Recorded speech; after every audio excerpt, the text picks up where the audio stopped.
సర్పంచ్ ఎన్నికలపై తెలంగాణ హైకోర్టు తీర్పు చెప్పింది. సెప్టెంబర్ 30లోగా సర్పంచ్ ఎన్నికలు పూర్తి చేయాలని ఆదేశించింది. గత ఏడాదిన్నర కాలంగా తెలంగాణ ప్రభుత్వం ఎన్నికలు నిర్వహించడం లేదంటూ దాఖలైన 6 పిటిషన్లపై విచారణ జరిపిన హైకోర్టు తెలంగాణ ప్రభుత్వం ఎన్నికల సంఘానికి కీలక ఆదేశాలు ఇచ్చింది.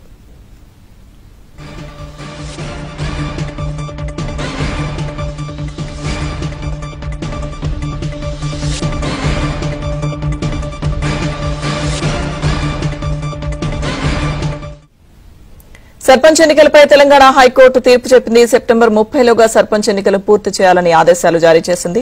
అప్డేట్స్ మా ప్రతినిధి ప్రవీణ్ అందిస్తారు. ప్రవీణ్, ప్రస్తుతం మాత్రం సర్పంచ్ ఎన్నికలపైన హైకోర్టు కీలకమైనటువంటి తీర్పు వెల్లడించింది. 90 రోజుల్లో ఎన్నికలు పూర్తి చేయాలని హైకోర్టు ఆదేశించింది. అయితే ఎన్నికలు నిర్వహించేందుకు గత ఆర్గ్యుమెంట్స్ లోనే రాష్ట్ర ప్రభుత్వం 30 రోజుల పాటు సమయం కావాలని, మరోవైపు ఎలక్షన్